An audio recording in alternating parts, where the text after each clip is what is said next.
welcome to episode 947 of the Player One Podcast for Tuesday, January 21st, 2025.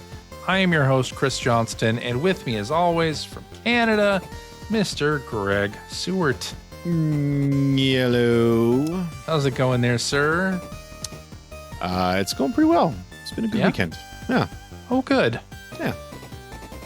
Excellent, Got lots done this weekend. I see. That's good. And joining me from the great state of Washington, Mr. Phil Theobald. What's up, human germs? Y'all having a good time? Same as usual. How about yourself? Good. Yeah. We're here for a good time.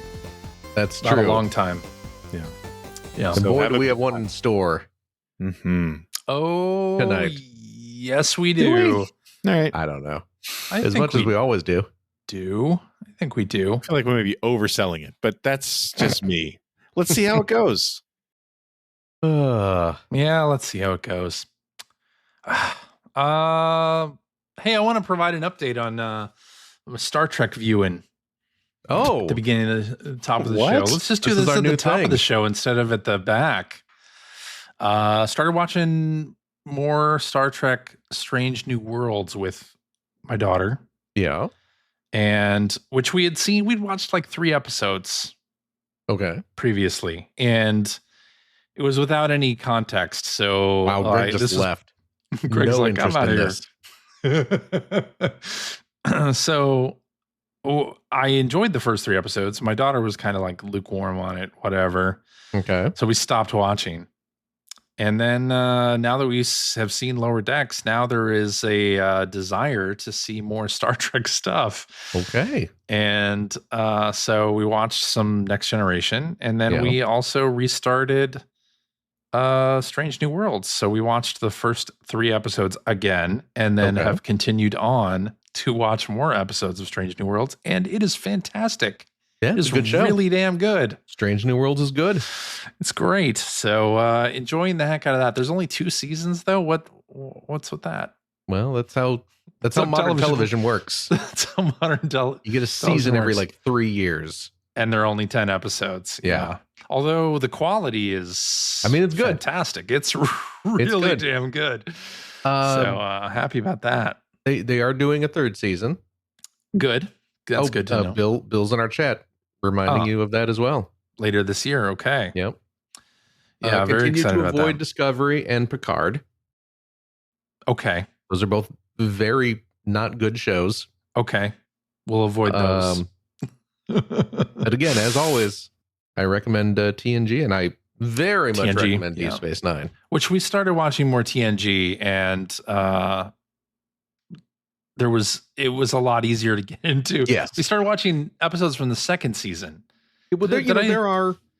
Did I already say this on the show? We watched an episode where Data tries to solve a Sherlock Holmes mystery. You saw the and- Sherlock Holmes episode. Yeah, and Moriarty. my daughter loved it. And Yes. then we watched another episode from that same season, also with Data learning how to have a sense of humor. Oh, okay. And my daughter loved that too. Data now is my daughter's favorite character. You need to watch, and I believe this is a season 2 episode. Yeah. You got to watch Measure of a Man. Okay. Yeah, I believe that is. I mean, Yes. that's coming up in our Measure watching. of a Man is the episode where Well, don't it's a spoil. robot rights episode. Oh, okay. Okay. Android rights, artificial life form Right. rights. All right. We'll watch Yes. that. We'll watch that And next. it's great. Cool. I'm looking So- forward to it. Yeah. Forward to it. You should. Anyway, now that Greg's back, we can move along. Our Star Trek minute To TOS. 3 minutes is over. Which I told my daughter, Captain Pike is in the first episode of the original series That's true. Yeah. because it's Captain Pike at first. That is very true.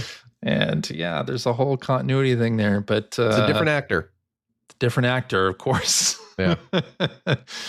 But anyway, very exciting. All right. Let's get into some video game news, shall we? some things happened.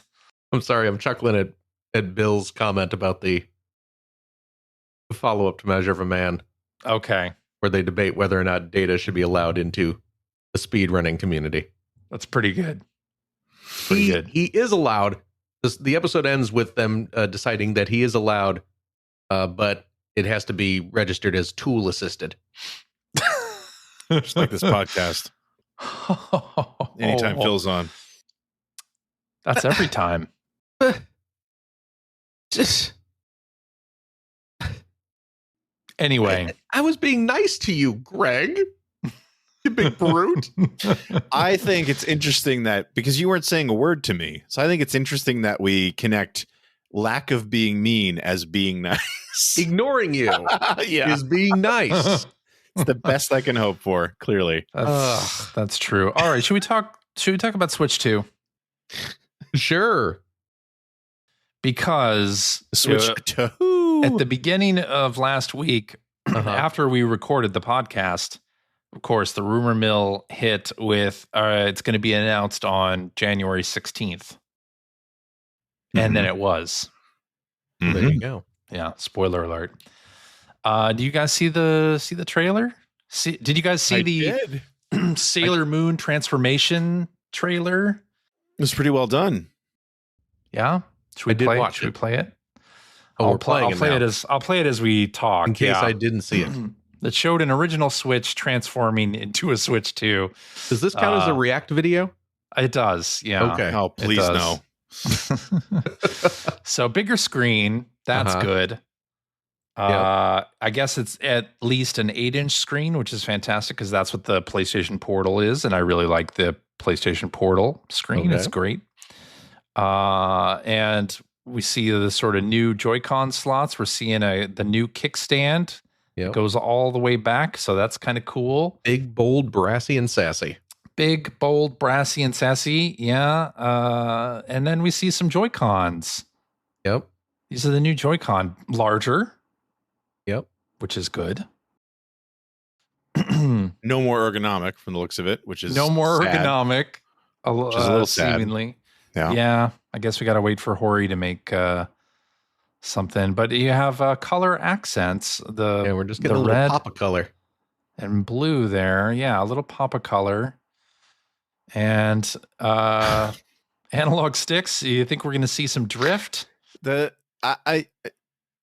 As this is primarily an audio podcast, I feel like us reacting to watching this video, this silent video, isn't going to come off all that great.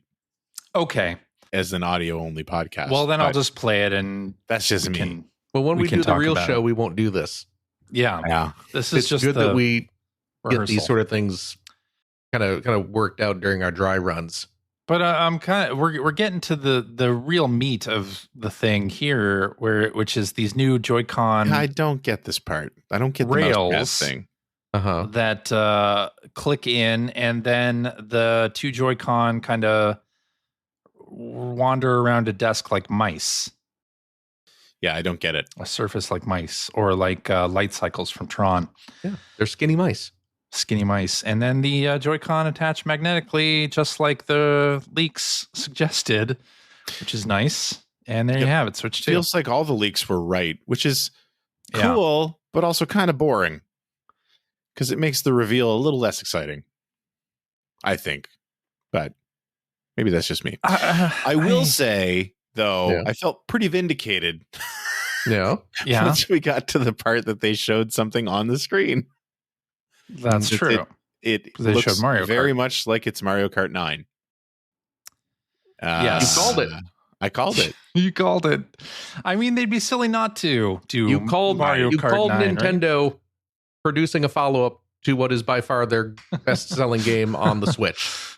I mean, I think you're downplaying that a little bit because prediction. Because I now called that it was going to Greg. I called that it was going to come out in 2025. I said who's the tool, Greg? This was the year. Yeah, that's all. Well, because do you think this means that it's a launch game, or do you think that it means it'll come out Mario Kart 9? I hope that it means it's a launch game, or whatever they're calling it, launch game or 2025 game at the very least. I mean, there's a giant 2025 right after you first see Mario Kart. Well, they're talking about the system. I know that, but they're not. They didn't say that Mario Kart wasn't 2025. I'll tell you what it's absolutely going to be. What's that? A Switch 2 game. I'll tell you what, though. I mean, is it going to be a dual platform game? Oh God, I hope Switch they don't 1 do and that. 2? I hope they don't do that stuff. Why wouldn't they though? Like because they have a huge install base on because Switch. Microsoft and Sony doing that this generation stalled out the start of this generation. Well, I guess that's true. I think it makes way more sense for them to. I mean, the backwards compatibility is great.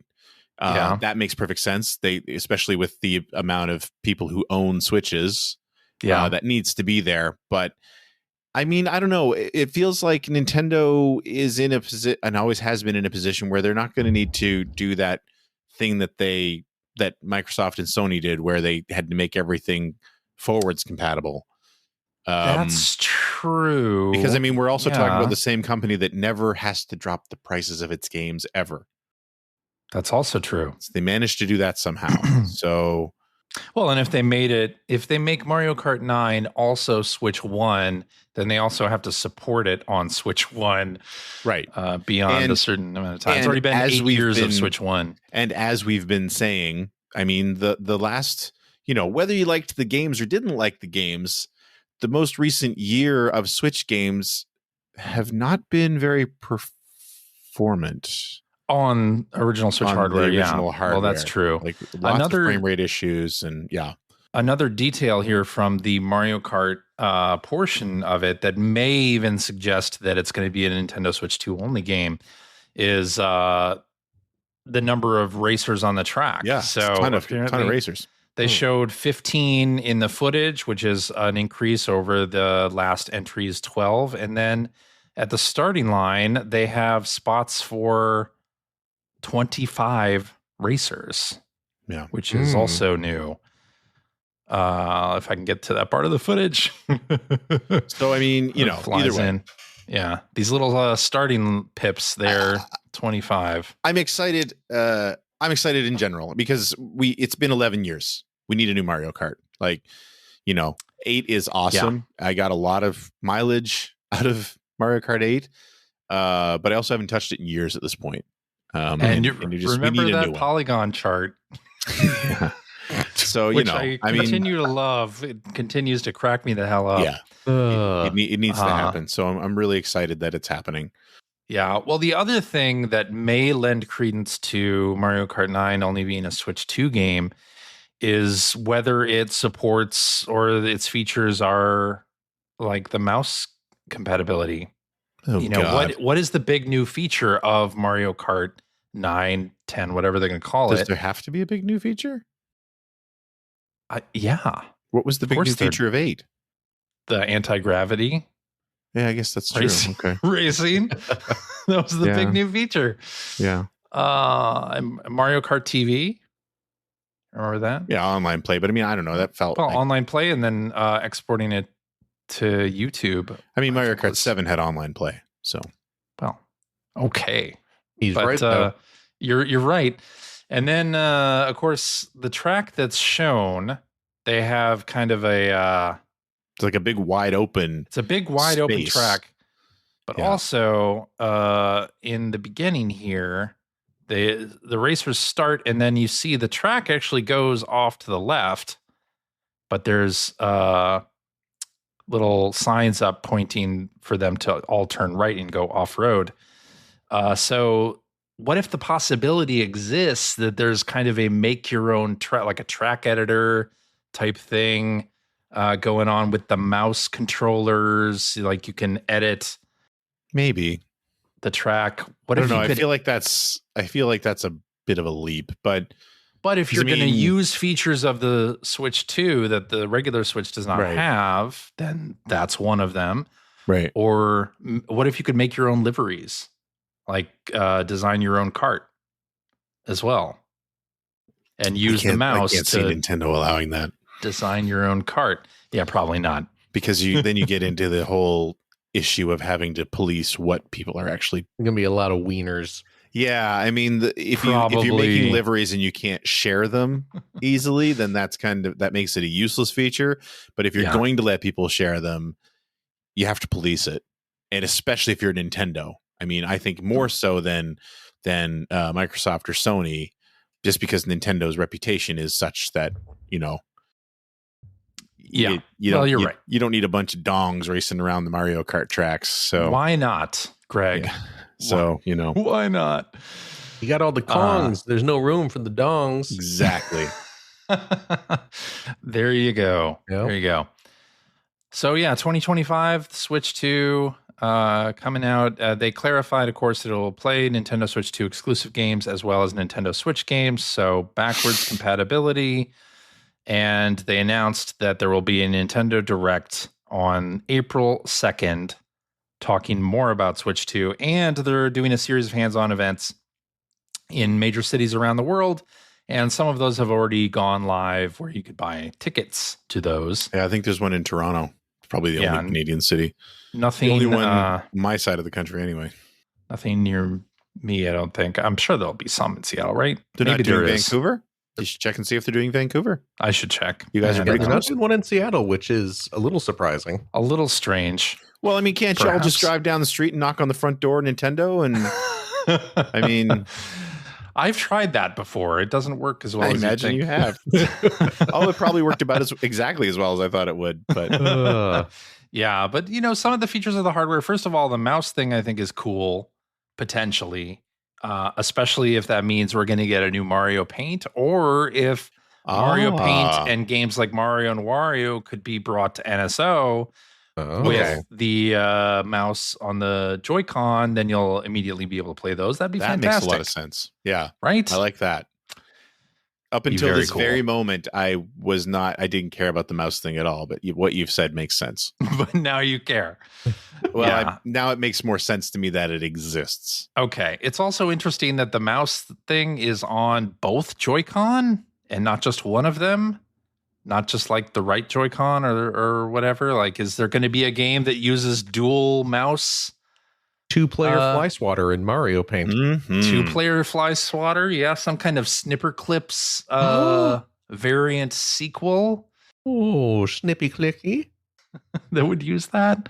Snippy clicky on your mouse. Clickety clickety. There you go. I think the bigger issue people are going to have is finding out how uncomfortable it is to use a mouse when you're like sitting on your couch, or what I mean? Well, that's possible too. Have you ever tried to do that? Using your knee as a mouse pad? Yeah, it's just not. I haven't tried that. Not good. I have not tried that. But anyway. And there's a new button on the right Joy-Con underneath the home button. It is unlabeled in the trailer. But the leaks are calling it the C button, which... Oh, so it'll control the camera. I don't know what that means. But yeah. So it's like, see, this is a button. It could be a cool, if they want to bring back Miiverse, or they want to bring back Street Pass, some kind of social feature attached to... They should bring back Street Pass. That button, they really should. Awesome. God, I loved Street Pass. Everybody loved Street Pass. The Street Pass was so good. They should totally bring it back. It would be fantastic. That would make me want to leave the house more. There you go. Not much more, but yeah. So there's that mystery button, which we don't know anything about, but also they added a USB-C to the top of the system as well. What's that camera for? What is that for? For the Game Boy camera style, the webcam? You think? Yeah, absolutely. Okay. Amongst other peripherals. I mean, I'm sure we'll get other things. Yeah, maybe. I don't know. For the VR headset that you snap this thing into? No. Yeah, so I'm hoping the Joy-Con are a little more ergonomic. I like that they're a little bigger. I hope that the travel on the analog sticks feels better than the original, although I'm not really holding out hope for that. Yeah, and it started making me think of, okay, what other peripherals is this thing going to have? And is this going to be the only color of Switch 2 that we see? Oh, God, no. Have the black Switch 2 with the blue and red. I'm sure it'll be the only one at launch. At launch, yeah. You think it'll be the only one at launch? Maybe not even that, because they did the original Switch launched with two colors. Yeah, they did too at the launch of the original Switch. The alternate color at launch was just the all black gray one, right? But I mean, so they launched with two different versions. So, but I mean, let's be honest, you don't really see the color on here unless you pop the Joy-Cons off. Well, there's little rings around the analog. Yeah, but I mean, is eliminating those worth an entirely different SKU? When it's Nintendo, yes. When it's Nintendo, maybe so, right? Nah, I don't know. Yeah, well, yeah, and what that other color might be? Would they do one that is the reverse of this, basically a red, red and blue with black accents underneath the analog sticks? Who knows?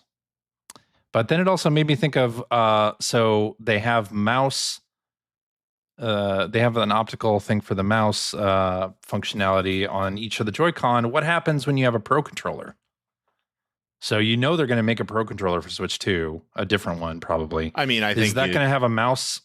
No, I think it's the same thing as it is now, because I mean the official Pro controllers don't have any of the features that the Joy-Cons have. It does have the RF, or it has the NFC. Yeah, but you can't use it as a motion controller. Reader, you're right. That's the universal symbol for motion control, just so you know. And it doesn't have the little, what is it, an IR port that everybody forgot exists? IR port that Labo uses. Yeah. I saw so many conversations this week where it's like, oh, I don't see the IR port. Oh, right. There's an IR port on one of the Joy-Cons. Nobody remembers it's there. Well, all those games on the eShop that are like rock, paper, scissors, or the room alarm apps that are on the Switch are going to not be compatible with Switch 2. Oh, no. But then, do you think they'll make a separate mouse for this? I'm sure a third-party company will. Sure. But do you think Nintendo themselves would make a mouse? Why would they when they've got a bunch of third-party companies that'll do it for them? True. I suppose they could. I mean, they could also just be compatible with USB-C and Bluetooth mice. Well, I guess they could do it that way too, right? Or even a partnership with like Logitech or something for like a Switch 2 branded mouse. They could, yeah. And then what other peripherals are we going to see for this thing? Could be interesting. Are we going to do? Is there going to be Labo for Switch 2? I can't see that happening. Can't see that. I feel like that flash in the pan is over with. I see. Well, I hope accessory manufacturers like Hori are quick to follow on and make split pad pros for the Switch 2, because that's probably what I'm going to need, considering that these don't really look that ergonomic. No. Split pad pros are fantastic. Yeah, they are. That's the first thing I'll be buying for this new system. Well, probably the second thing. Screen protector be the first thing, but screen protector. All I know is in this launch video, or this announcement video, in this first look trailer, when they have the animation of the colors being added to the new Joy-Cons, it looks delicious. Look at that. It does. You just want to eat the Joy-Con. I just want to bite into it. It looks so good. Give me that blue frosting. Oh, look at that. Oh, it looks delicious. It's fondant. So. Oh, well, no, now it's terrible. Now you've ruined it. You've taken something delicious. I've made it terrible. And put legally edible clay on top of it. That's gross. Yes. Fondant's the worst. Sounds salty. I am excited about. Oh my god, fondant is gross. Yeah. I'm excited about the mouse stuff. I think it could be cool. You're the only person I know who's excited about the mouse stuff. I'm excited about it. I want to see what Nintendo. Here's the thing about it. I want to see what Nintendo has cooked up for it, because if they've added it on both Joy-Con to the Switch 2, there is a game or multiple games that they want it to be compatible with, and they want to make sure that you have it on each Joy-Con. So what is that game going to be? Very curious. The entire LucasArts catalog. Okay. Well, now I'm interested. Yeah, I knew you would be. Yes. All right. Well, I'm excited. Well, here's another thing we can talk about. How much do you think it's going to cost? Oh, I don't even know. Yeah. Like I don't Canada, even know if I can hazard a guess. 600. Yeah, and if you add to Canada, I hope, because I mean I don't think it's going to be cutting edge technology. No. I don't even know what a Switch costs right now. What's a Switch OLED cost? It's not an OLED screen anyway. The OLED is $350, screen. Just the same as it was when it came out. And the regular Switch is $299, just as it was when it came out. Good Lord. Maybe 400 then? 400? I think 400 I feel like US is pretty good. Yeah, I feel like the three manufacturers, Nintendo is the one that will most likely keep it the most affordable of the three of them. Yeah, and in part that'll be because they're using old hardware, older technology. Yeah, which is fine. I mean, that's what they did with the Switch, fine. And yeah, it's Nintendo's thing now. So yeah, you know, but yeah, what that'll be in Canada, who knows? Yeah, it'll be a lot. And how much do you think the new Joy-Con will cost? Since they're larger and they also include basically two optical mice. How much does a Joy-Con cost now? The Joy-Con pair is like $80. I could say 100, 70 or $80. I could see $100. Do you think it will see the Switch stuff drop in price a little bit so that they can make room for the Switch 2 to not be super expensive? I don't think so. No. You don't think? No. Not when. No, I don't. See, it's interesting because Nintendo, like with the Switch, well, with actually their last four consoles, the success of those consoles has been such a giant swing, right? Mm-hmm. Like the GameCube, I think, was their least successful console up to that point. And then the Wii was insane. And then the Wii U was just a dismal failure sales-wise. And then the Switch is the biggest thing ever. So it's like, I don't really remember how they handled transitions because the transitions lately have been so weird. It's like, you know, when the Wii came out, did you even care what the GameCube cost? Because it had run its course pretty fast. And I say that as I was a big fan of the GameCube.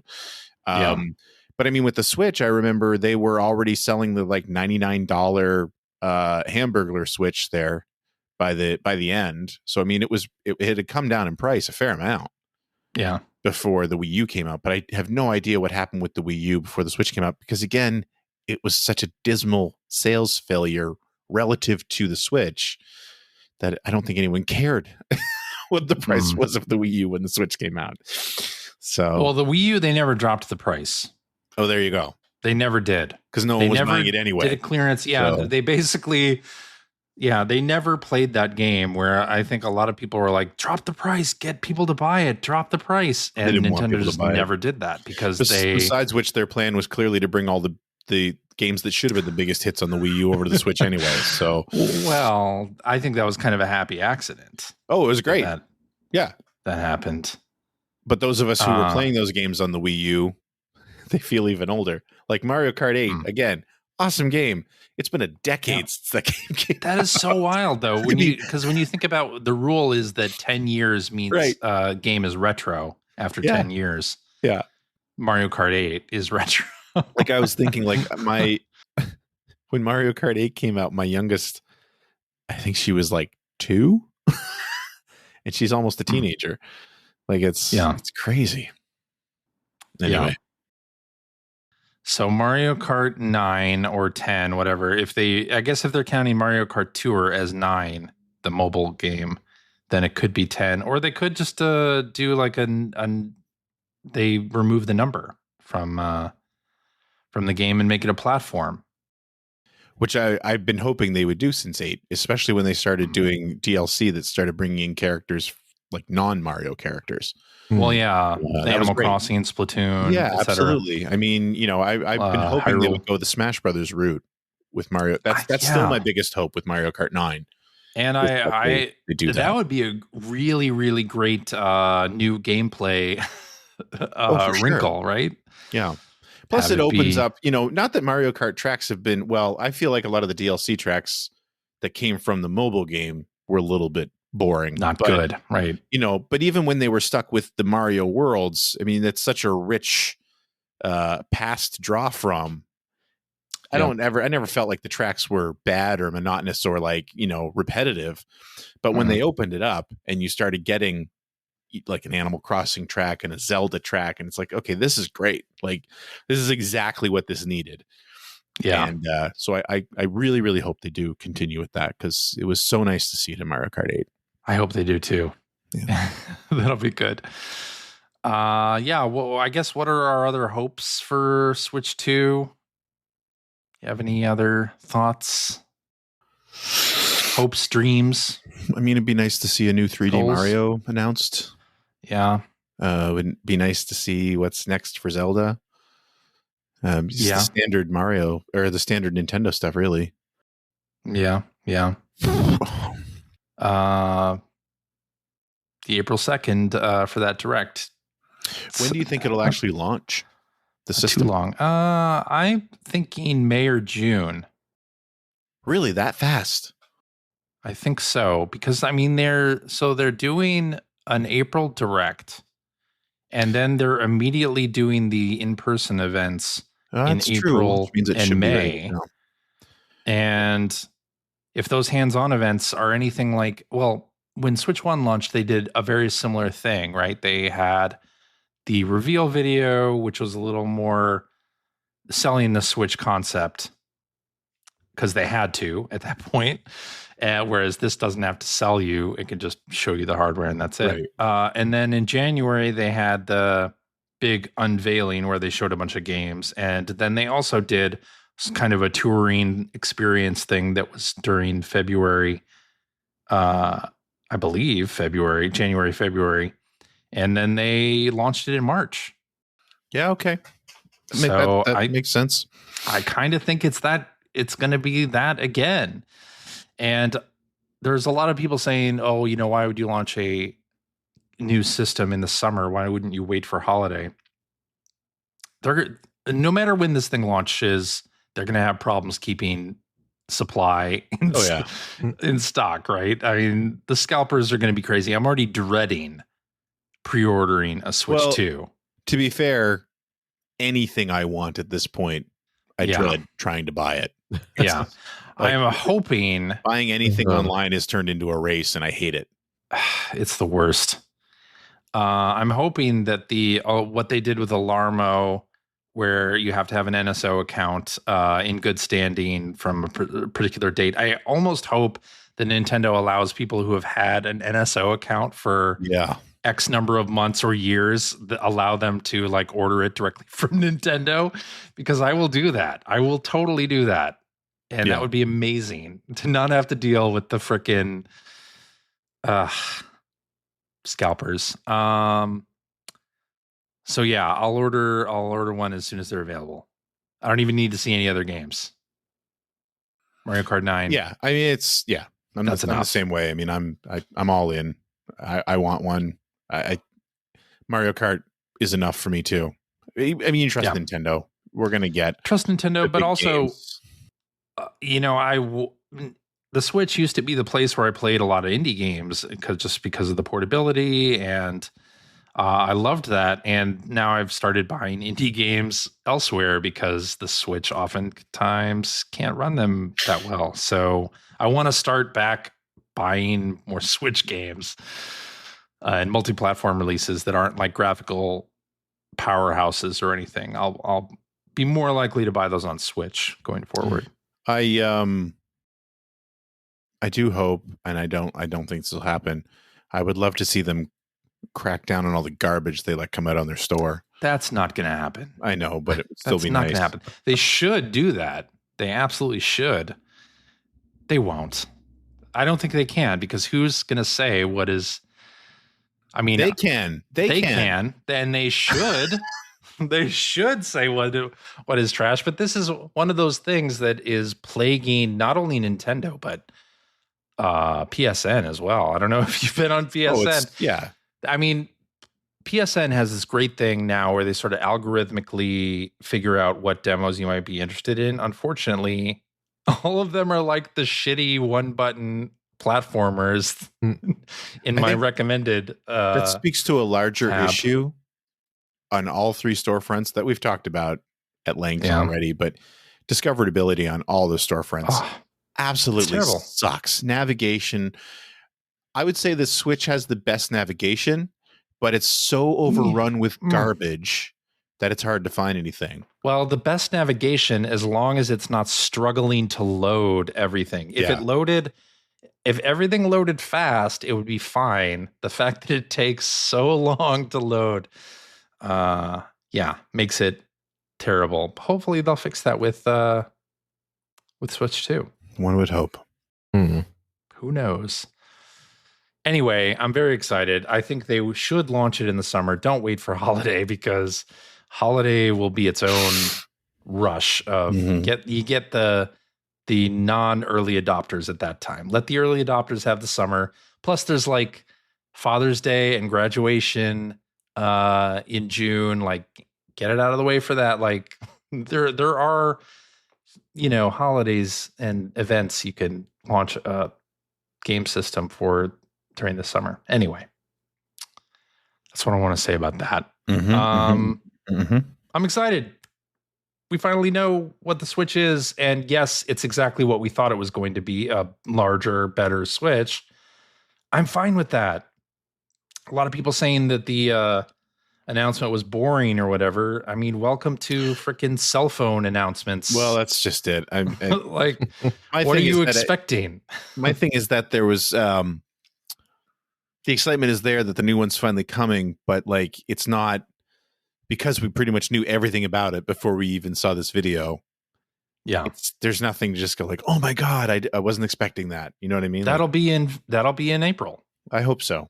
We don't know really what Nintendo has planned for that extra button and for the top USB-C and the mouse functionality. Like, we have no idea what Nintendo might have in store for that stuff. So that, like, I'm super excited just to see what they have cooking, because it'll probably be good. Unless the mouse stuff is just for designing stuff in Animal Crossing, and then it's no good. People still go crazy about that. Well, yeah, that's true too. All right. Nintendo has said, well, when asked, why didn't Nintendo make Switch 2 backwards compatible? It's because it's the best direction for consumers. Somebody in the chat, I don't remember who said it in there, but it was a little bit earlier in this conversation that was a good point. Although I do think that I don't want Nintendo to limit new games so that they're compatible with the original Switch. The full backwards compatibility does mean that anyone who's working on a Switch game can still sell release it and it will still play on the new hardware. That's super important too. So, are you saying that AAA Clock 2 will finally arrive on Switch 2? No. I think that's great too. Obviously, yes, it's the best direction to take for consumers. I am now really wondering if that means that forward compatible games are not going to be a thing for Switch going forward. That's a very interesting thought that I honestly didn't even think about before, but I am now. So yeah, good news about backwards compatibility. And of course, not every game will be compatible. I take this to mean Ring Fit Adventure, Labo, anything that used the IR sensor, like anything that's not on Switch 2. That's what I expect. Like, there were some people freaking out, like, oh no, like, which games do they mean that aren't going to be compatible? I think it'll just be those. Yeah, I think so too. That just things likely. that seems very much like a CYA legalese, just to be like, I don't want anyone to say we promised 100%, because you're right, like the oddball titles won't be. Yeah. So anyway, what's next? Let's talk about this story. Some analyst said that there is quote, hope that GTA 6 will cost as much as $100. And that it would be some kind of benefit to the industry for that to be the case, because then other publishers could bring up the retail price of their games to $100, which I take issue with the statement for a couple of reasons. First of all, of course, there's going to be $100 SKU for GTA 6. There's going to be digital deluxe editions. You're probably going to be able to, if you want to, spend like $130 on GTA 6. There'll be DLC and stuff where the price isn't $70 or whatever. But I would also say the kind of people who buy GTA 6 are the type, like you could say, well, why don't you charge $100 for Madden or like any of the sort of big AAA games? And also, how is that going to save the industry? So many people will buy GTA 6, and that'll be like the only game they buy. I think GTA 6 is, I think much like previous Grand Theft Autos since GTA 3, were awesome games, have been awesome games. But I think they probably had a net negative effect in that they've kind of dictated what AAA games are. And I think GTA 6 is going to do the exact same thing. I think it's going to come out. It's going to be a massive hit. If it comes out and the base price is $100, you will absolutely see other companies trying that. I don't think it'll work out for them. I think it'll be to their detriment. I hope it'll be to their detriment. Yeah. But I think you'll absolutely see other companies trying to do that. Just because a consumer would pay $100 for GTA 6 does not mean that they would pay $100 for anything else. Else.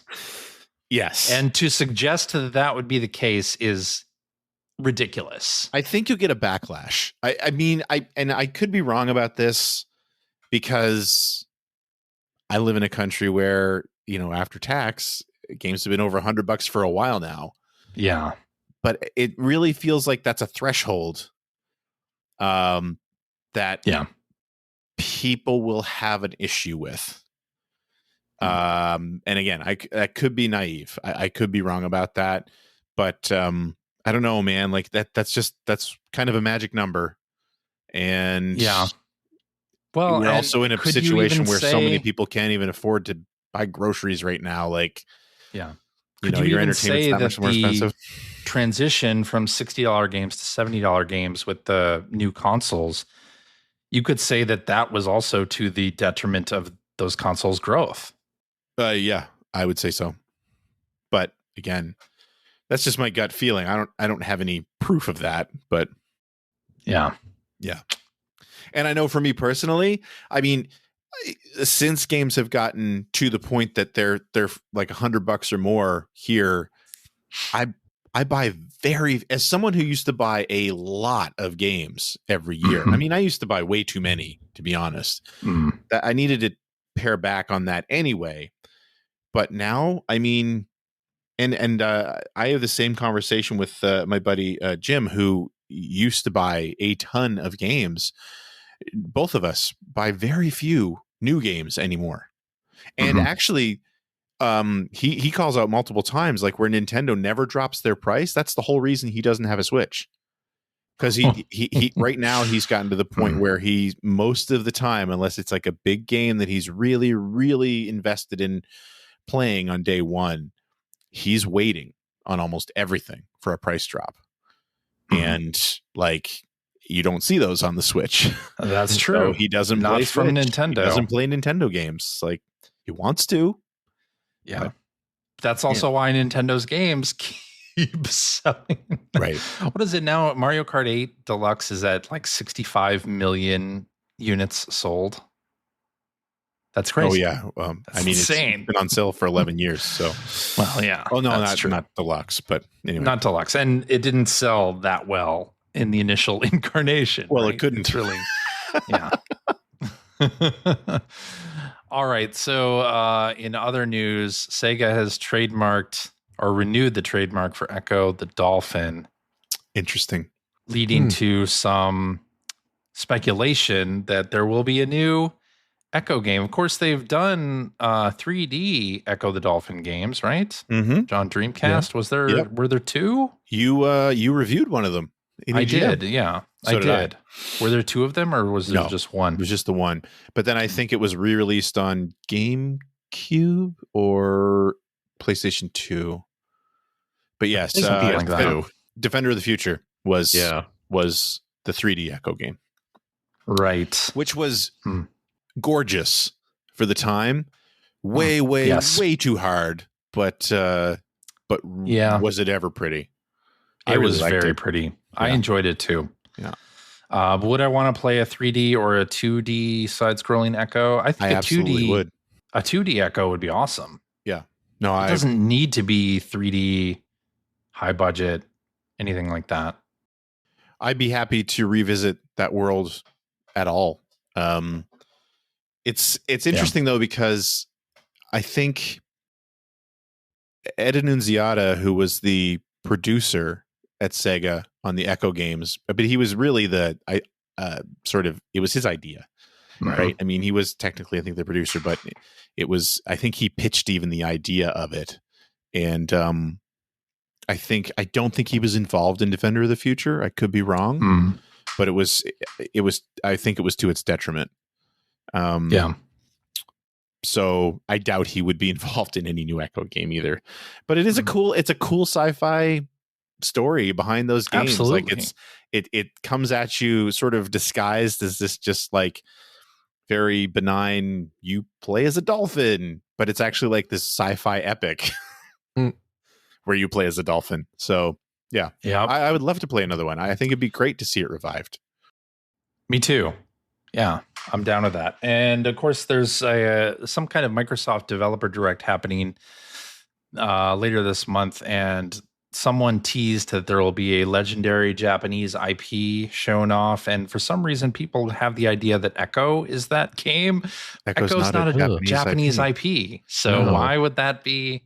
I mean, I guess Sega is a Japanese company, but Ecco was a Sega of America game in North America. So yeah, that's kind of strange. But anyway, I just want to point out that Lil Gator Game, which is a fantastic game that everybody should play. It's a very light Zelda style 3D adventure game. I loved the original when it came out a couple of years back.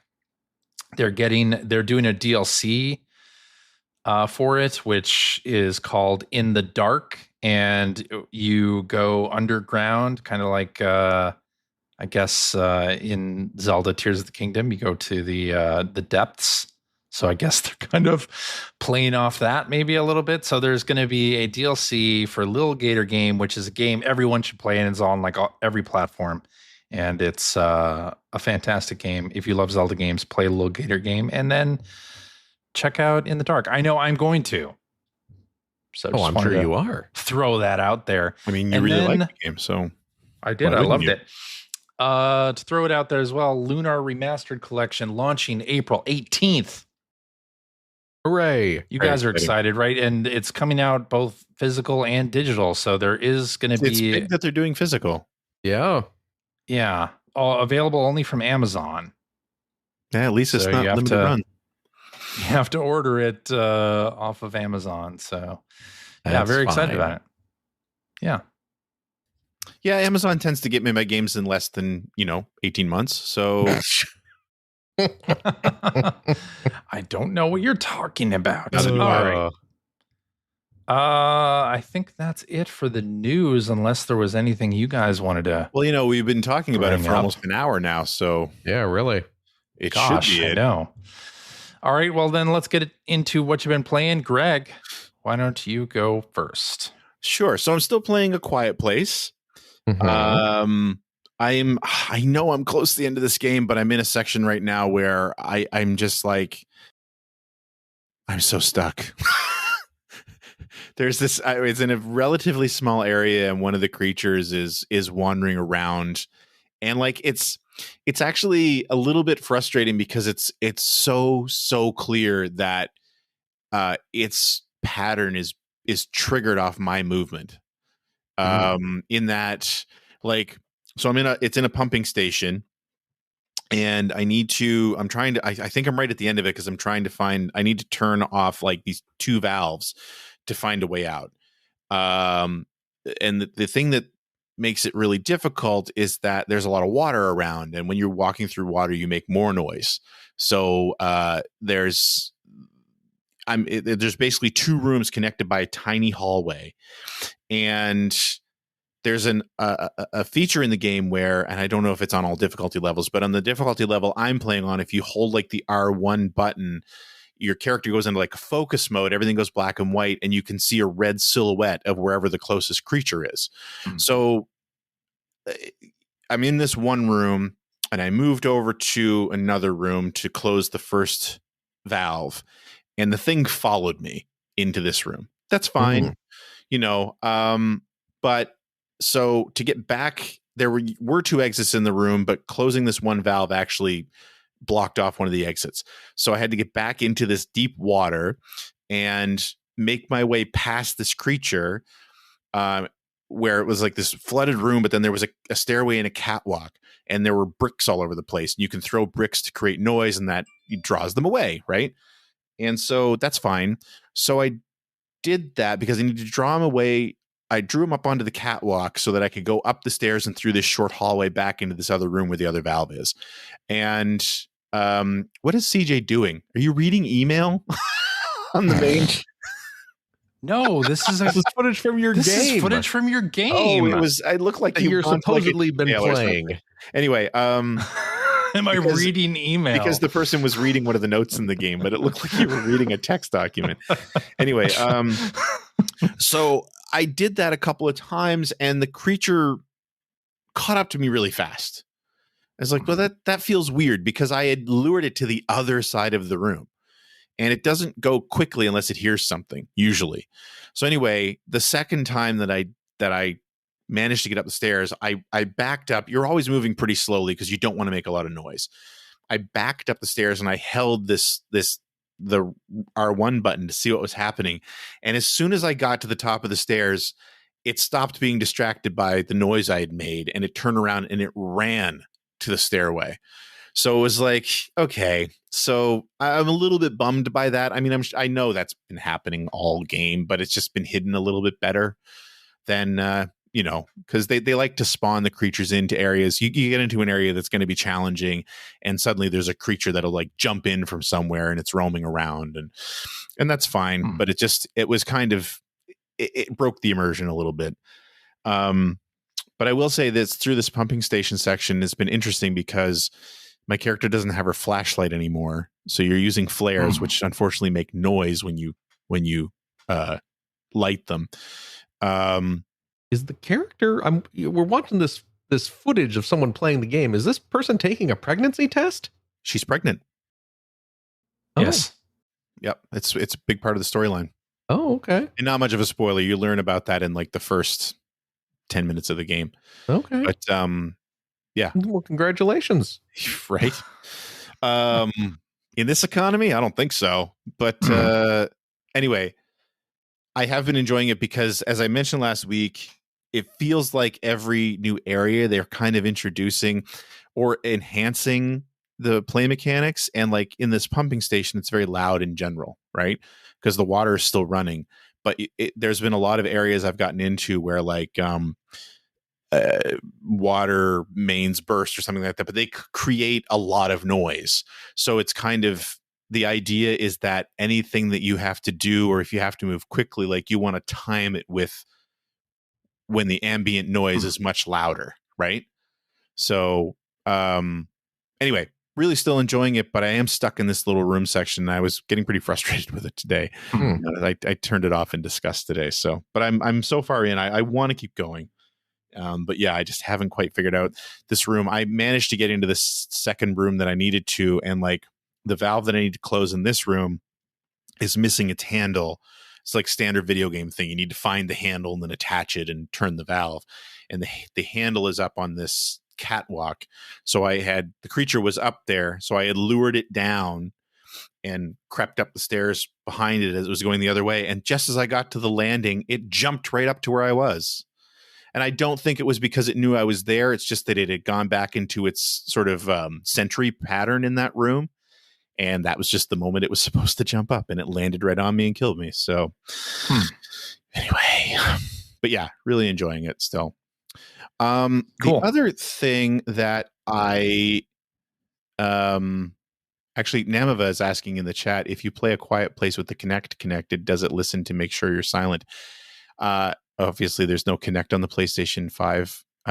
Good joke, though. But it does. There is a feature that starts on. It defaults to on, where it does listen to the microphone in the PlayStation 5 controller. Oh, really? And if you make noise, which is awesome, they can hear you. I turned that off immediately because I live with 3 kids who are not going to be quiet. So, yes, it is good a plan. Feature. It's good a gimmicky plan. feature that I turned off immediately. But the other thing that I played this week is I don't know if you guys know what Sonic Galactic is. I have no idea. New Sonic the Hedgehog game, right? So it's a new fan-made Sonic the Hedgehog game. Oh, that's true. It's been coming for a while now, and there was a trailer released. This is called Demo 2, so I guess there must have been another demo before this. But it was probably Demo 1. Yeah, but it's basically well, the way they describe it is it's like this would be a 2D Sonic on a 32-bit system. Oh, interesting. It very much, I feel like the way that the character moves, it reminds me a lot of actually Sonic Advance. But anyway, it's a really short demo. It was like an hour long. It looks fantastic. I've only played as Sonic. I think there are actually 5 characters in the game: Tails, Knuckles, Sonic, and 2 of his other friends, Fang. There you go. And they all apparently play differently, but I haven't tried the rest of them. Tunnel the Mole. Tunnel the Mole? I think that's a new character they've made. Is that an OC Do Not Steal? But anyway, the demo's great. I really enjoyed it. They added a couple of just for Sonic, they've added a couple of new moves that I like. They've basically given him a wall jump. And they've given him a landing dash, which I don't think is in other games. I could be wrong, but basically if you jump and you hold the jump button, when he lands, he'll immediately dash forward at full speed. In his little tucked position. So he's, if you need to break something. And the nice thing is that if you jump against the wall and you're holding the jump button and you let go, he'll dash up the wall a little distance, not much, but you can also use that to launch him off of vertical surfaces. So you can do some wall jumping, which is great. And like the other thing that this demo had, I think it's like 3 different sort of areas that you're in. The first one is very Green Hill Zone. The second one is an underwater stage, which everyone loves in Sonic games. Everyone loves underwater stages in Sonic, but they did a really great job. I think you can still drown, and there are still the odd like little groups of bubbles on the ground or on the floor that will, every now and then create a large bubble that he can breathe in. But there are also plants that just have big air bubbles that when he runs past, the air bubble will surround him, and it just lasts for like a few seconds. Right. So, but the way the level is built, they're placed in such a way that it's pretty hard to drown. You have to really be moving slowly and really miss a lot to drown. And then they have like these little vortexes that you can also use to like slingshot them in different directions, but they're bubbles. And so anytime you actually use one of those, he breathes in as well.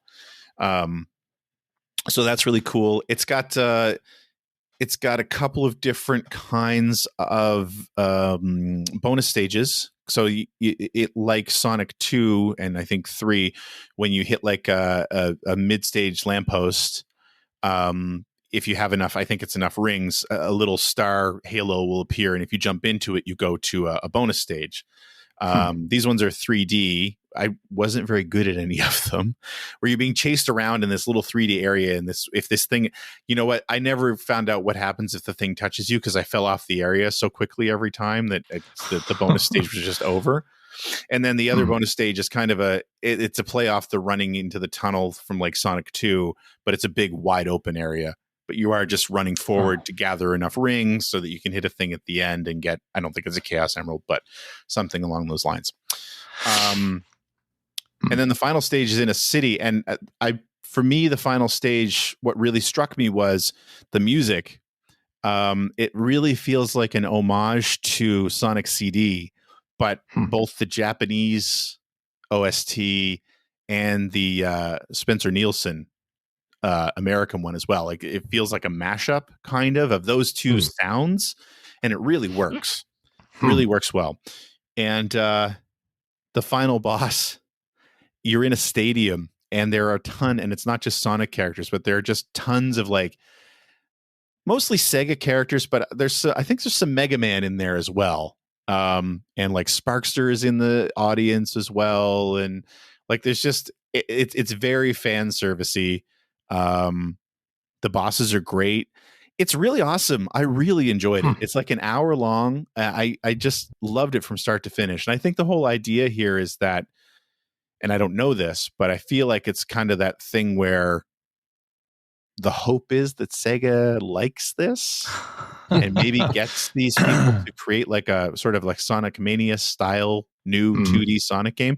Right. And from what I played, it would be fantastic. Like the level design is great. It's very Sonic. Like you can push right and just run as fast as you can to get through a level. But it's clear, even if you're doing that there's so much to explore in every level. It sounds great. It runs really well. It's just on the PC. But yeah, go download it. It's an hour of your time. Is it weird that Sega, I mean, Sonic Mania is basically the same thing where they took fan developers and made them legit with Sonic Mania. I think that's the hope. They haven't gone back to that well, right? No. It seems to me like Sega is like fighting against people wanting this 2D retro style Sonic. They want it to be like a AAA 3D thing on the level of Mario, whereas a lot of people are like, no, we love 2D Sonic and we want this.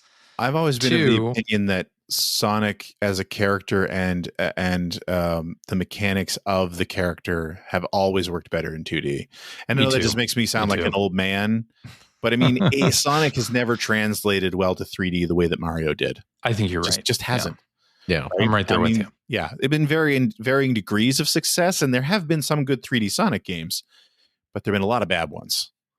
Yes, and whereas, I don't know. This really scratched an itch. I mean, I'm so impressed with what I played. I really hope that they will consider giving this group some money and an official, they probably won't go ahead and do it. They're more likely to, likely to tell them to cease and desist. Oh, almost definitely. And they really went hardcore on this. Like it starts with like a Sega logo. Ooh. And like the classic that's ballsy. Sega. I mean, that's very ballsy. They're asking for it. Yeah. But we'll see. We'll see what happens. Either way, I until we can't anymore, I highly recommend you download it and just take an hour and play it. I think you'll really enjoy it if you like, especially Sonic Mania style or even just old school Sonic. It feels great. It feels like a very modern take on the classic style, and I absolutely loved it. Cool. Yeah. And that's I play more Balatro. I had a couple amazing runs this week, but you guys don't want to hear about that.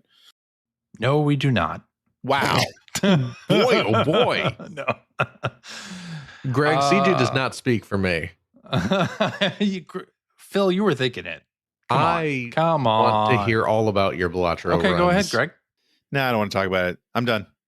Who's next? Phil. Yes? What do you got for us? Well, I had some pretty amazing Balatro runs this week. I tell us about it. Go ahead. I'd love to hear it. Some deep dives. I got a flush and a full house. Mm-hmm. And a couple of two pairs. A couple of two pairs. Yeah. Oh, wow. That's a four pair. Yeah. That's That's the best. Pretty sure that's the best hand you can get in the Balatros. I played some more Memoire.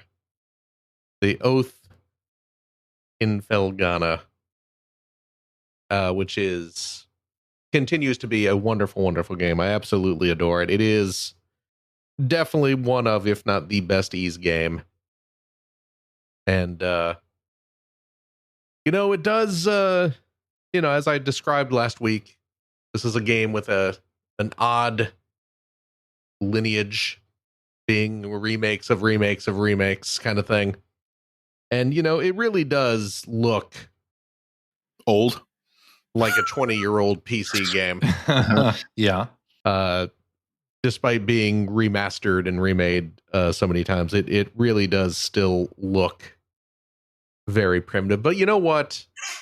There's kind of a charm to it. I enjoy that kind of janky look to it. You know what? I mean, in a world now where a lot of the AAA 3D RPGs almost look like cartoons, which is great. They look fantastic. Like I'm thinking of you look at a modern Persona game and there's just nothing like it.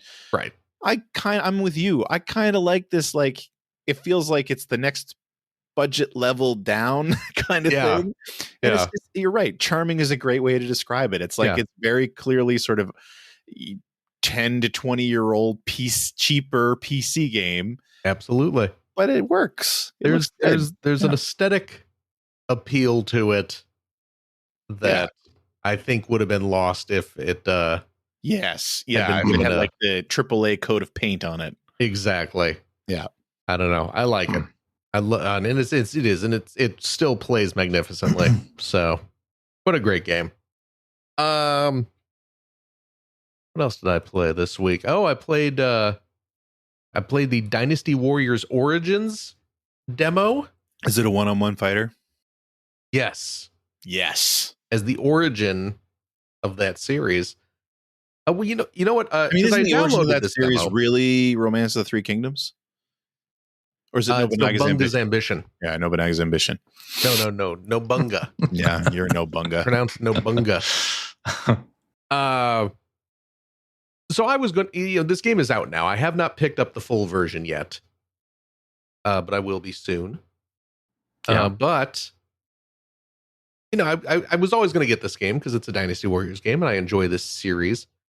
But and I downloaded the demo, but just didn't bother playing it because I knew I was going to get it. So whatever. But what prompted me to try the demo finally was that I saw the reviews coming in for this game, and they are shockingly positive.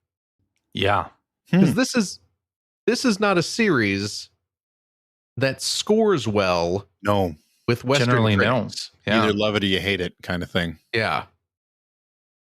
But I'm looking at the reviews and it's like 8s and 9s. Wow.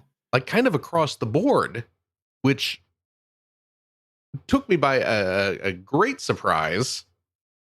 So I was like, well, I gotta see what this is about. What's going on with this particular Dynasty Warriors games that is somehow making everyone sit up and take notice? So I played the demo, and I'm going to be honest. It's just a Dynasty Warriors game. It just feels like this is Dynasty Warriors. I don't know. I don't know if there's something in the full version of the game that is above and beyond what we're used to with this series. But from the demo, it just felt like which for me, that's great. Sure. I like that. But what has happened? Have people finally did the reviewers actually sit down and play the game this time and realize that it's actually kind of fun? As opposed I have a to theory. You have a theory. I have a theory. This game looks real good. Hold on a second, CJ. Okay. Do you have a theory? Or do you have a hypothesis? I have a hypothesis. Because there is a world of difference between those two things. And I have a feeling you have not done the research. No, I have not. No, because you know what else is a theory? CJ? It's just a theory. What? Gravity's a theory. Oh, God. Okay. I'm going to say the game looks really good. Of course it does. And I think that's part of it. You think it just is pretty? I think it's just that it's pretty. And Okay. also I think Like that people who are reviewing this are That's very nice of you, Greg. Thank you. Any freelancers who got this for review probably already like the series. Oh, that's true. You just give it to the influencers now. Just give it to the people who already like it. As long as they're not on TikTok. Oh, actually, now they can be on TikTok again. Never mind. Yeah, that's right. The dark days are over. The dark day is over. Somebody on my Blue Sky feed said that there's some kind of Souls-like angle to this game that wasn't there before, and I'm like, I wonder if that's why Yep. people like this one. So maybe that's it. I don't know what that is in this one, so I can't say for sure. I think it's probably just them saying it's like Souls, or maybe it's just they never played them seriously before, and now they're realizing that hey, it's actually pretty fun. Because it just felt like Dynasty Warriors. Yeah, which is, again, that's great. Yeah. I'm looking forward to getting the full game, which I will be doing very soon. Nice. Yeah. So again, I'm shocked that people seem to, at least the critics seem to enjoy this game all of a sudden. It's been fun the whole time, everyone. It's okay. Yeah. Yeah. But anyway. So hooray for Dynasty Warriors. I'm excited. I did play a little bit. I didn't write this on the outline because I've only played a little bit. But I finally popped in. Well, I didn't pop it in. It's saved to my hard drive. I booted up. Yep. I booted up that copy of Mini Shoot Adventures that you gifted me, CJ. You were generous enough. I was to purchase for me a copy of your beloved Mini Shoot Adventures, the Zelda-esque twin stick shooter. Yeah. Which I started playing a very little bit of. It seems a lot of fun. True. Boy, do I suck. Well, here's the thing about the game. Yeah. Even if you die, you collect energy that will then help you level up and gain more abilities. Like Radiant Silver Gun. Sucking at the beginning is kind of the point. Oh, Phil, you always want to start with the sucking. That's true. You can be this game. You know what? It's kind of Souls-like in that way. Which is really giving me a new appreciation for it. I see. Huh. Yeah, I was not good at it early on, so and that's fine. I think that's fine. Yeah, I think we still love you, Phil. Yeah. Oh, that's very kind of you. But yeah, I'm looking forward to playing more of it, and I'm a little. It's been a while since I played Geometry Wars, so my twin stick shooting skills have atrophied somewhat. So I think I just need to get back into the swing of things. I see. Okay. If you know what I mean. I do. So I do know what you mean. But it does seem like a fun little game. It is a very fun little game. Yeah. Please look forward to it. Even though I'm the one doing it. The other thing I played this week, and this is going to be a surprise. This is not a game I get into. Yeah. But I played a fair bit of Fortnite this week. Oh my God. That is a surprise. Okay. And of course, the reason I played Fortnite this week is because the game now has an appearance by none other than the king of the monsters. Godzilla himself is now available in a Fortnite, along with his good frenemy Kong, and Mechagodzilla. Oh, nice. The robotic doppelganger of our hero. Mm-hmm. These are, of course, all the legendary designs from the MonsterVerse series of films. So you're getting those particular designs of the characters. You can purchase Kong and Mechagodzilla outright. You can just buy them from the shop. But to get Godzilla himself, you have to purchase the Battle Pass. And then... Oh, shit. What level... It activates... Well, so... And don't tell me you did this. Did you do this? Did you? I absolutely did buy levels in the Battle Pass to get Godzilla? No. Okay. No. Okay. Because here's the thing. Oh! Is it it's a separate event? A separate thing? I don't know from Fortnite's economy. It's so the user interface for someone who is not versed in Fortnite, loading up Fortnite. And they change it pretty often too. It's insane. It makes no sense. It looks like, and I can say this because I have a 12-year-old kid in my house, so I'm very familiar with this. It looks like Roblox now. Yeah, it does. Yeah, you're right. It does. Fortnite has gone through a Robloxification, and it is just a jumbled mess. It's true. So you purchase I'm such an old man. The Battle Pass. Nothing makes me feel older than trying to describe and understand Fortnite. Good Lord. It's not really that difficult. Yeah, it is. It is. Okay. So you buy the Battle Pass. Yeah. And you play the game and unlock levels and you unlock skins and emotes and all that stuff. Yep. But then it also triggers a sort of secondary Godzilla-centric path of rewards. And if you can purchase levels in the Battle Pass to skip the main Battle Pass rewards. Yeah.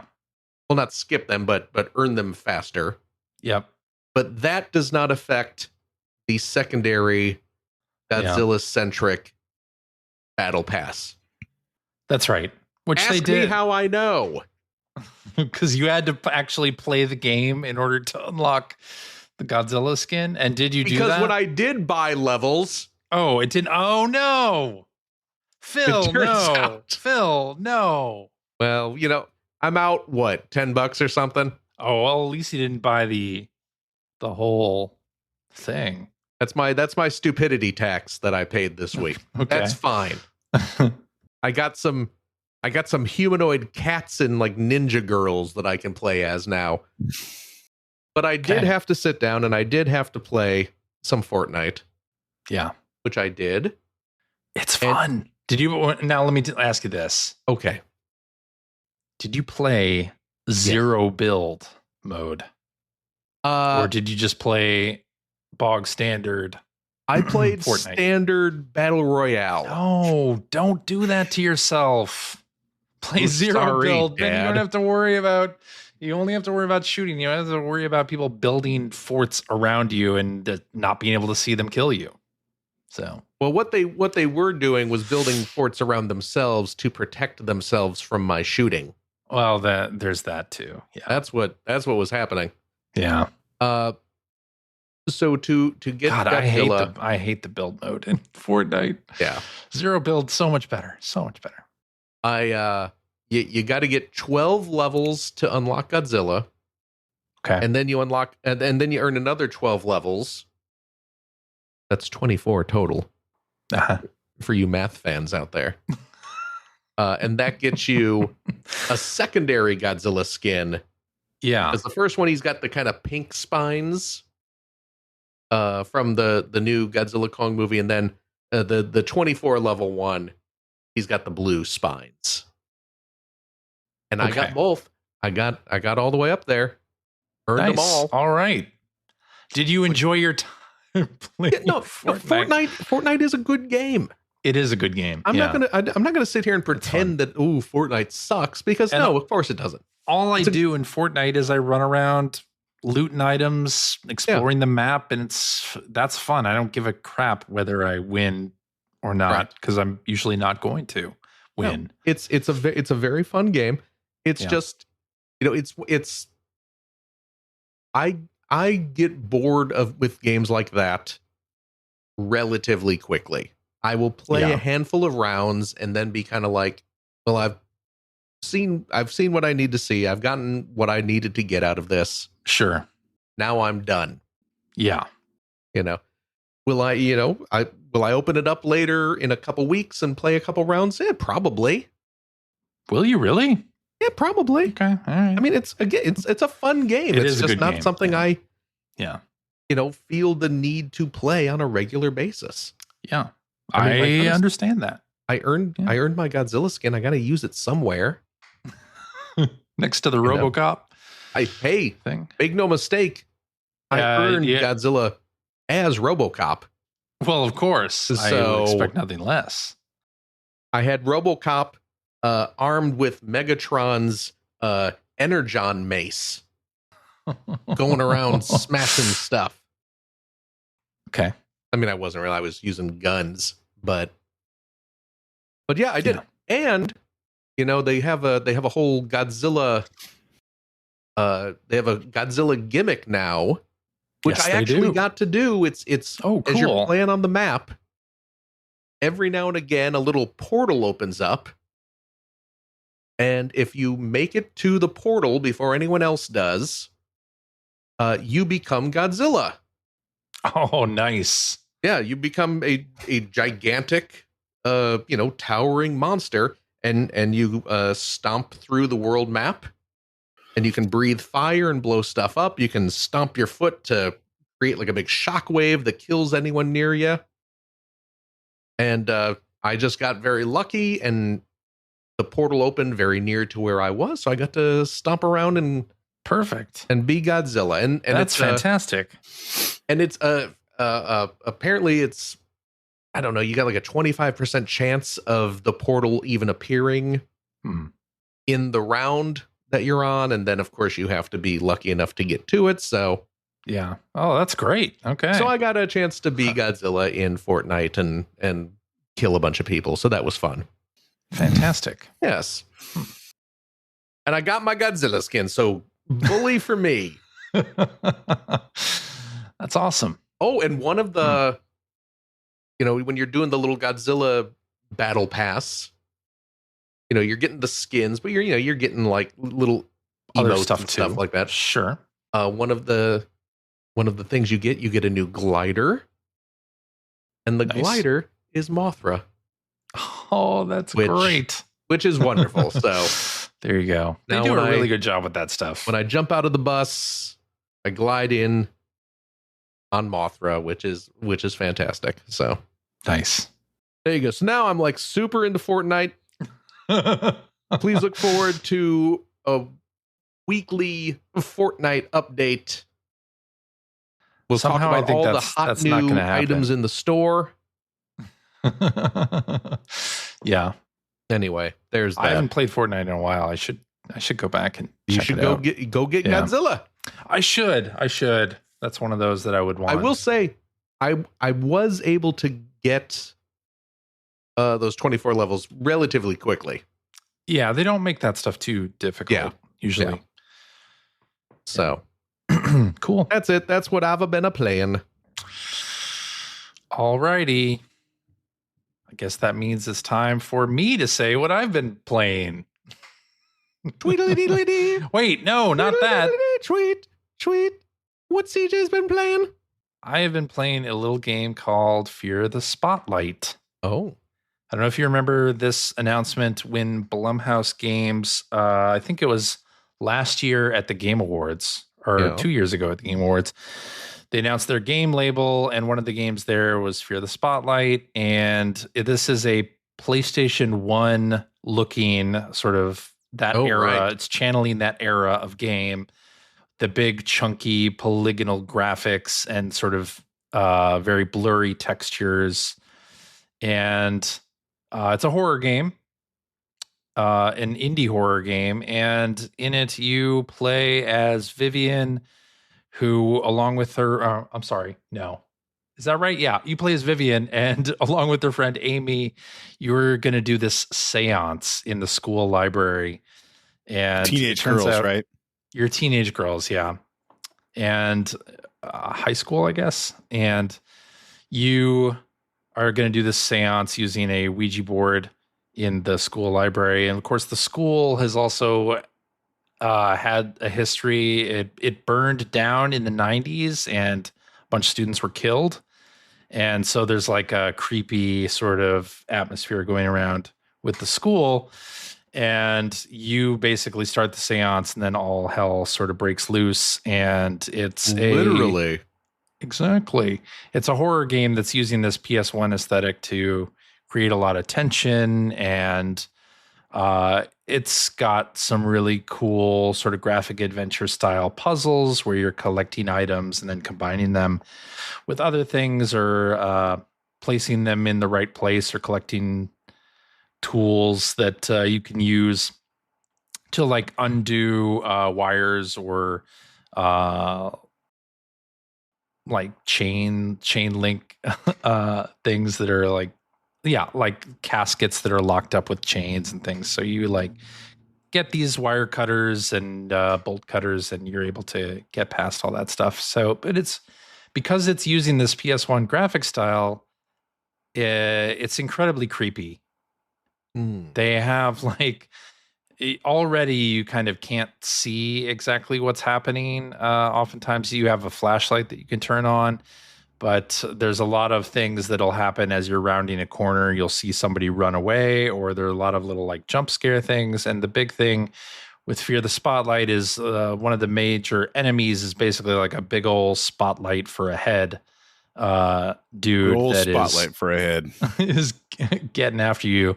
And so you have to avoid the spotlight. You have to stay out of the light. You should fear it. You should fear it. You should fear it. It's a sort of narrative heavy adventure game. It is not that long. You could probably finish it in like 3 hours.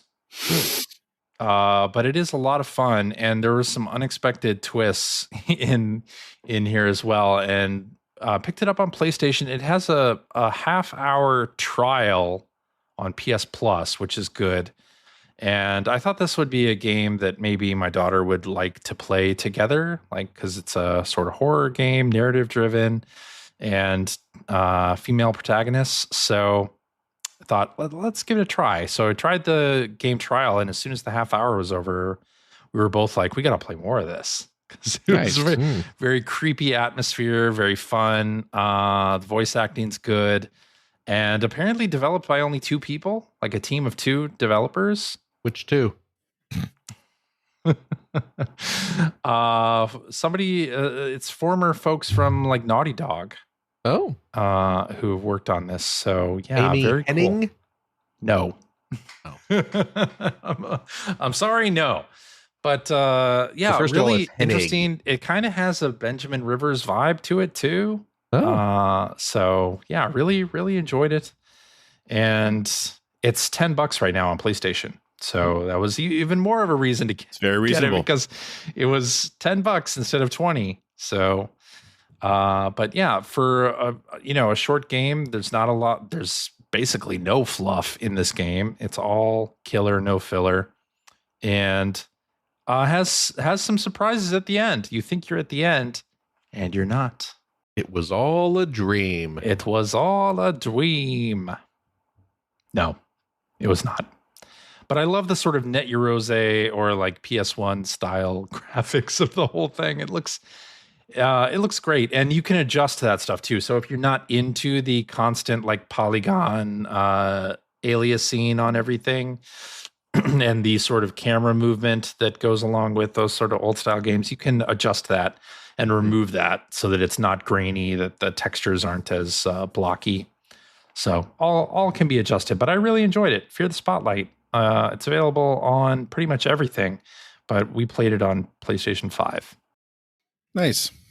Yeah. Highly recommend it. It was a lot of fun. Nice. Yes, indeed. All righty. I think now is the time for tweets. A tweedly deedly dee. A tweedly deedly dee. A tweet. A tweet. Alrighty, let's do this one from Hacker Alias Mudron, who says $300. It is $300 June release. If Mario Kart is there at launch, then what's the big game for Christmas? Metroid Prime 4? It could be. I would hope it'd be another Mario game, but I do wonder if Metroid Prime 4 is being moved from Switch 1 to Switch 2. I think that's almost definite. Yeah.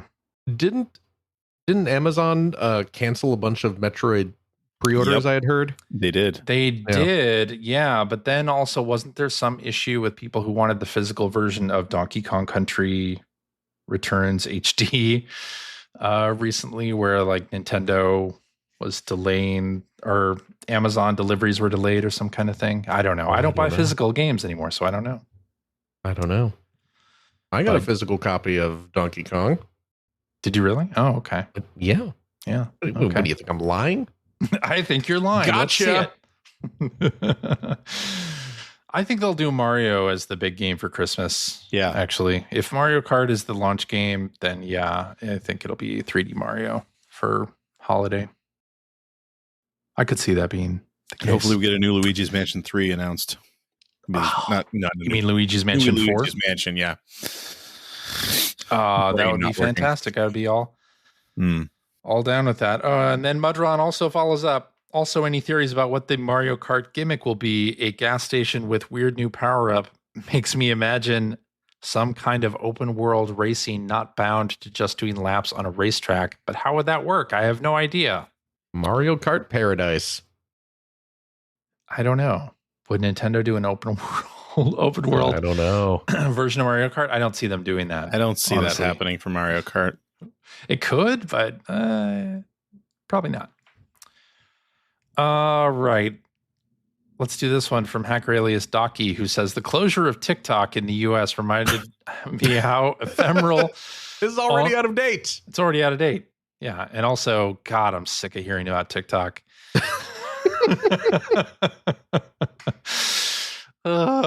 Anyway, reminded me how ephemeral online services are. Which are your favorite online game experiences that are no longer possible? I loved Tomodachi Life, especially the Twitter integration. I also loved Animal Crossing GameCube passcode trading. Phantasy Star Online. That's a good answer too. Phantasy Star Online. Yeah, I miss that one a lot. And every time Sega attempts to make a new one of those, it just does not scratch the same magic. It just gets worse and worse. It just gets worse and worse every single time they try it, and it does not work. Yep. And I kind of hope, like, I don't know if you guys followed the game that came out 2 weeks ago, I think called Freedom Wars. Freedom Wars was a game that came out on the Vita, I think, or PSP. But it was basically like a futuristic Monster Hunter, and it looks an awful lot like PSO. And I was thinking, yeah, Sega, just remaster the original Phantasy Star Online and release it. Why does it even have to be a sequel? No, just don't even bother. Don't even redo the interface or anything. The interface on Freedom Wars is freaking huge because it was made for a 4-inch Vita screen or whatever. It's awesome. Just do that again. That would be fantastic. PSO is also my answer for this, along with Speed Devils Online, because I love that. Oh, yeah. I'd say that's probably mine, or like the Burnout games that we used to play. Oh, yeah. But I mean, I feel weird saying that because there's still so many other racing games you can play online. But I mean, Speed Devils and Burnout were kind of pretty unique. So I'd say that's probably my answer. They were great. Yeah. Yeah, man, I enjoyed those. Yeah. Anyway, let's do this one from Stu Who, Hackerilius Stu who says, a question to my 4 favorite transatlantic games podcasts. Wait, what? They're giving this to other multiple podcasts. Multiple podcasts, yes, including The Trophy Room and Xbox expansion pass, and computer game show. All great shows, by the way. Why do Americans, quote, beat video games and the English, quote, finish them? Why do we say beat instead of finish? Because we're so much more violent by nature. So because we just like the beatings. We like anything relating to beating. I've in my life heard a lot of people say that they cleared a game. Really? Yeah. Is that a Canadian thing? So maybe that is a Canadian thing. So I worked in at a rental place. I've never said I cleared a game. Never in my life. Well, it's not weird that the two of you say a lot of the same things because you're both from the same area. But I worked for a year at a game rental place in Charlottetown, Prince Edward Island. And some of the locals there, one of our regulars in particular, when he finished a game that he'd rented, he'd come in and tell me he bet it. Bet it? Yeah. Which I had to ask, like, what? Why do you say it like that? It's just the way, it's just like a dialect thing. It's just the way some people up there say it. It's like, it feels like if you asked him what he did with a sandwich, would he say he ate it? I don't know. He ate it. I ate that sandwich. You know what? He might actually say that. Yes. Yeah. See, there you go. But anyway, that was the thing that caught me off guard when I lived there. People bet their games. I've always beaten games. I usually say games or finished. I say finished. Yeah. I beat it or I finished it. Yeah. Yeah. I say that too. Maybe it's credits. It's the UK in my blood that makes me say finished. I don't know. Really? What do you guys in think? Your blood? Yeah. Are you? Okay. It's the Irish in me. What would you say? Yeah. Back in the day, back in like the NES days, I think I would say when. Well, no, I'm switching things up. You're switching it up. Okay, let's hear it. When you got a 1-up, extra life, got an extra life. Yeah, because I've heard people say extra man. I've heard that before. That's like 70. That's like older school. Oh, really? I've heard that. That seems like an arcade culture that in thing. Arcades. Yeah. Got an extra man. Yeah. Yeah.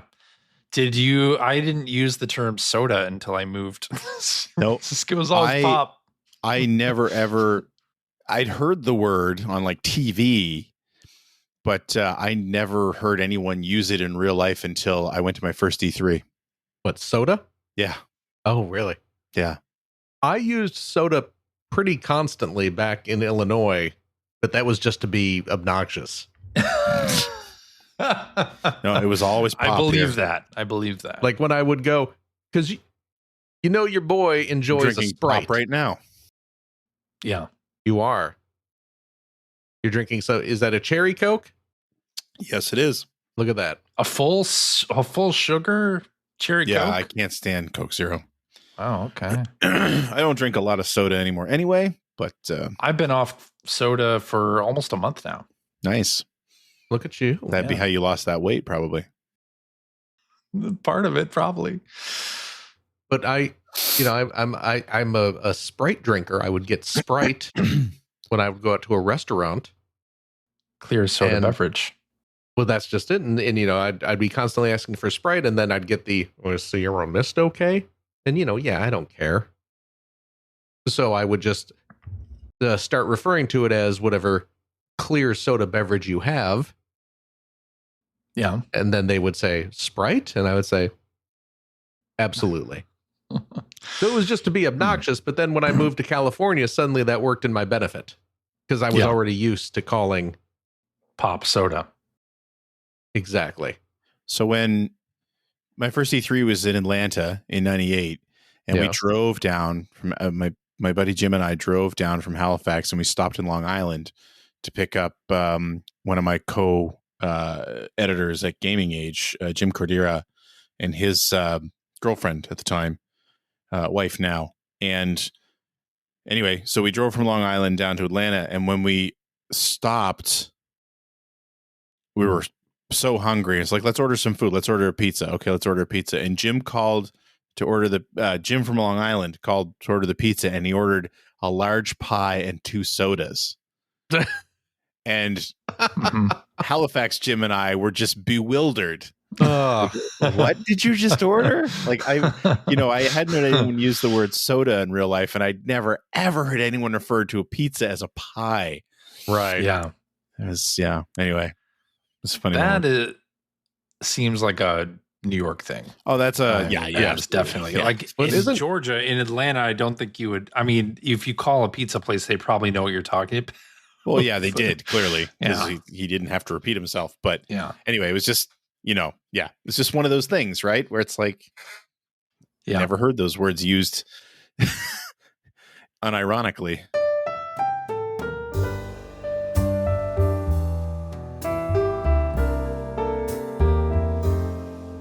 Alrighty, and that is our show for this week. Thank you very much for listening. If you have a question for us or would like to comment on something you heard, you can direct that to @P1 Podcast on your Blue Sky, on your Threads, and probably on X also. If you would rather communicate via other means, carrier pigeon, perhaps, you can go to our website, player1podcast.com. There you'll find our contact information. You'll find blog entries about Sega CD stuff from Mr. Greg Stewart. You'll find Generation 16 episodes, and you'll find show notes and links to all the things that we talked about during this episode, and a link to our Discord server where we can discuss this episode with us and our other listeners. If you would like to subscribe to the Player One Podcast, you can do so by visiting player1podcast.com or by loading up your favorite podcast listening app. We're also on Spotify. You can like us on Facebook. You can watch video archives of our show on the youtubes.com/P1 Podcast, or you can watch us live most weeks. Just follow one of our many social media accounts to find out when we are doing our next live show. Typically, it is Sunday evenings at 5:30 Pacific time. So join us, won't you? And I'll tell you what, if you like what you've heard, and how could you, head over to patreon.com/P1 Podcast. Throw a few shekels our way. Phil needs V-Bucks. Oh, God. Make it stop. They just, I wish I could, but they just keep putting out new skins and music and emotes, and I can't get enough. I need all the V-Bucks. So please, give early, give often. I will not be using any of the Patreon funds. I need to say this for legal reasons, to purchase V-Bucks for use in the video game known as Fortnite. I see. I will not be doing that. But what we will be using your Patreon funds, of course, for is to keep the show running and streaming and all that stuff. But I'll tell you what, friendos, if you are a Patreon supporter of the $5 tier, cheap, you gain access to a special weekly bonus episode we recorded right after this, where we play games crack-wise, having fun doing all that stuff we can't do on the regular show. CJ. Yes. That's Chris. To those who aren't as close of friends. Chris, if you're nasty. Chris, are you nasty? Sure, why not? Boy, it feels weird calling you Chris. I don't like know, it. right? CJ. I don't think I've called you Chris since I think when I first met you in like 1999. Actually, I don't even feel comfortable calling you. What's that? I don't think I even called you Chris then because I'd known you from IRC before that, so I already knew you were CJ. Yeah, I think you're right. It feels more comfortable calling you Secret Turtle than it does Chris. And it feels weird calling you Secret Turtle. Wasn't it Andy Barron who still called you Turtle? Oh yeah. Some people still called you Turtle. Yeah. Mark Which I did not understand. I had no idea what that was a reference to. Yeah. They all do. All the old school EGMers called me that. Yeah. Yeah. I couldn't shake that. No. Well into the 2000s, there were still people calling you that. Well into even now. Really? Yeah. Oh dear. Like who? Pete Falonk. But he's not even old school EGM. I know. He wasn't even around until like the turn of the century. I know. That's the best thing about because who was he with all that? Was it Candyman, Mark Lefebvre. Mark Lefebvre. And he called you Turtle. He did. Yes. So that's Candyman. God, you guys had all these jolly pirate nicknames for everybody. That was not a thing by the time I got there. Nope. Although we did all call him Candy. Yes. We did. Oh, yeah. Candy was he a IT guy, right? Yeah. He was at that point, Yeah, But he was an editor on the magazine. He was an old school editor, but eventually he and Pete were the IT guys eventually. Yeah. Anyway, CJ. Yes. Do we have a game this week? You can call me Christopher. Christopher. Mr. Christopher. Yes. Do we have a game this week? We do have a game this week. Yes, that's right. This one from listener Luciano has sent us a quiz, this time about video games from the 90s. So we should do okay. Interesting. The 90s kids will understand this quiz, folks. That's right. Bust out your talk, boys. We got Animaniacs on the TV. That's right. We're having a 90s party. I'm excited about it. Yeah. That should be good. Yeah. Okay. And I'll tell you what, if you have a couple bucks left over, why don't you go to patreon.com/Greg Seward. Help support Greg's outstanding, and it is outstanding, web series about America's favorite runner-up, the Sega Genesis. Thank you, Villain. If you are a supporter of the $3 variety. Also cheap. That's a good delivery, Satan. Did you like that one, Greg? I did. Are you excited the TikTok's back? Oh, I couldn't be happier, let me tell you. That's where I get all my news. Was it banned in hell too, or just in America? Well, I guess it's not really much distinction sometimes. Biting political commentary from the Player One podcast. You got him, Greg. Take that, Yankees. No, we don't have the internet down here. That's one of the things that makes it hell. That does sound terrible. And also not bad. Yeah, I mean... 6 of one, half a dozen of the other. You got that right. Mm-hmm. Yeah. You get early access to all my videos, which means you would have already been able to watch for the past week my latest video, which is all about the games that I completed during the calendar year of 2024. Wow. But that is also available on the YouTube channel as we speak.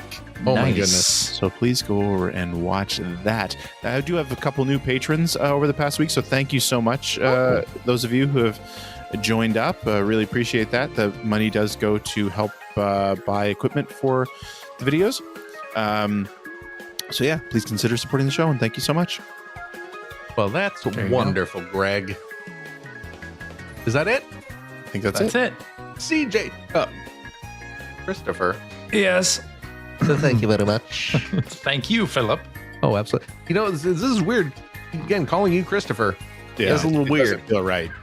But which one's better, Chris, Christopher, or CJ? CJ. Oh, CJ is the best. Yeah, there's no question. But for some reason, saying Gregory.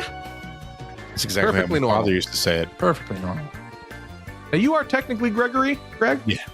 That's what it says on the old birth certificate? Gurgle. Gregory. Gurgle. Yo. Thank you. Thank you, Philip. Oh, absolutely. And of course, a big old thank you to you, our wonderful, wonderful listeners. Every single darn one of you, as always, be kind to your loved one, your family, your friends. Be kind to each other. Be kind to yourself. We hope to see you next week. Goodbye. Toodle-oo. Bye. Goodbye.